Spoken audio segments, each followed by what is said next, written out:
Polly's life had hung in the balance. She made it through, but had to have multiple operations before she could move around in a wheelchair. Now, 10 months on, she was starting to learn how to walk again, using a crutch to support her. The nerve damage from her fall meant that she had little feeling in her left side, and sometimes when she was sitting, her left leg or arm would jump in jerky, involuntary movements.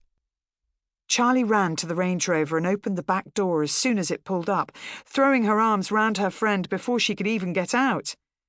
"Careful now, Charlie," said Mrs. Williams gravely. "You know we have to be gentle with Polly. She's very fragile." Polly made a face as she reached for her crutch, swung her legs out of the car, and took a hesitant step forward. Once she had steadied herself, she leaned her crutch against the side of the car so that she could fling her arms back round Charlie in a big hug. She whispered in her ear, "I'm fed up with people treating me as if I'm made of china. I may be dented, but I'm not broken." Charlie smiled at her friend. She remembered how Polly had been the only one able to calm Noble Warrior down after he'd been frightened by a carriage on the road outside. There was nothing fragile about her attitude. She was the bravest person Charlie knew. Polly and Charlie walked slowly across the cobbled farmyard to the back door of the farmhouse. "I'm sure Mum will want to see you, Mrs. Williams. Come in for a cup of tea." She glanced behind at Polly's mother. "Or maybe something cold?" "Oh, that would be nice. I'll have a glass of water, please, Charlie," replied Mrs. Williams. Charlie was in awe of Polly's mother. She was so stylish and graceful. Today, she was wearing a pretty patterned dress, and while everyone else looked as if they were melting, Mrs. Williams was ice cool. Polly was coming to stay for a couple of days. It was the first time since she'd come out of hospital that she'd been allowed to spend a night away from home. "Now, Charlie," said Mrs. Williams, "I've made a list of the various pills Polly has to take and the exercises she must do this evening and in the morning. I'll talk your mother through it as well, but I would appreciate it if you made sure she did them.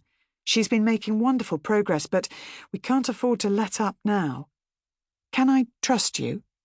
"Yes, of course you can, Mrs. Williams," Charlie said seriously. "You know I will do everything I can to support Polly. She's my best friend in the whole world." "Ah, Jasmine!" Charlie's mother, Caroline, charged into the room, wiping beads of sweat from her forehead. She left a dark grey smudge of mud on her cheek. "I'm so sorry I wasn't here to say hello. I've just been feeding the pigs and tidying up the muck heap. Do I smell?" Mrs. Williams wrinkled her nose and said kindly, "Oh, not too badly. I suspect they'd bottle it up in America and sell it as eau de farmyard. You could make a fortune." Charlie cringed. Why couldn't her mother be clean, pristine and cool like Mrs. Williams? "I love your mum," Polly whispered. "She's so real." What Polly saw in her mother that she didn't see was a question that Charlie would have to ask her later. Maybe everyone thought their own mum was embarrassing. "Right!" Caroline Bass clapped her hands together. "Who's for an orange squash with loads of ice and a slice of green pea cake? It's a new recipe. I thought it would be nice and summery. I'll certainly have a glass of something cold, but I think I'll pass on the cake." Mrs. Williams smiled. "I don't want to ruin the memory of the beetroot and apple rock cakes you brought round last week. We so love your experimental cooking." Polly and Charlie tried to stifle their giggles and sneaked out of the room, leaving their mothers to discuss alternative recipes and therapeutic exercise. "Do you want to come out and see Noddy?"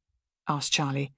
"Oh, yes, please," said Polly. "I've been so looking forward to being near horses again. Dad won't let me in his racing yard in case I get kicked, and Munchkin is on permanent loan to my cousin." She lowered her eyes to avoid Charlie's gaze. Charlie shook her head in disappointment. She wished there was something she could do to help. "You've got a real knack with horses, and I think sometimes they know they have to be gentle with you. Remember how Noddy stopped snorting when he came towards you at Ascot? How he suddenly calmed down and didn't pull backwards when you held his lead rein?" Polly sighed. "My parents think that was just a fluke. Mum said she nearly had a heart attack when everyone else had run out of the way and I was standing there on my own.